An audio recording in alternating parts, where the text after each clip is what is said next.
কথায় কথায় কথায় যে সলিউশন কি? জিহাদ, জিহাদ, জিহাদ, জিহাদ, জিহাদ, জিহাদ।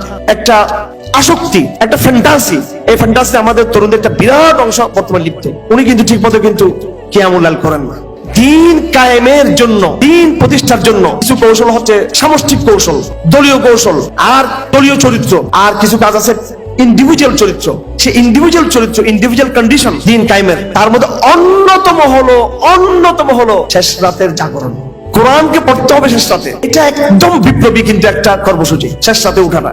এটা সুফিবাদী কর্মসূচি না, এটাকে সুফিবাদীরা নিয়ে গেছে ওদিকে। কিন্তু আমাদের দিন কায়েমের সবচেয়ে বিভোর জিহাদিস্টরা, তৌহিদবাদীরা কিয়ামুল লাইল করে না, পর্যাপ্ত কিয়ামুল লাইল করে না, এবং একটা আসক্তি, এবং দাওয়াতের কাজ মোটেও করবে না, মোটেও দাওয়াতের কাজ করবে না, একদম দাওয়াতের কাজ করবে না। এবং যে পরিমাণ কোরআনের দিকে আমাদের নজর, কোরআন থেকে যতটুকু আমরা জিহাদ বুঝি, তার চেয়ে বেশি আমরা টেলিগ্রাম থেকে, হোয়াটসঅ্যাপ থেকে, ফেসবুক থেকে, ইন্টারনেট থেকে, ভিডিও বা বিভিন্ন কন্টেন্ট থেকে আমরা জিহাদের আসক্তিটা নেওয়ার চেষ্টা করি। এগুলো আত্মসমালোচনা। এটা হয়ে গেল কি?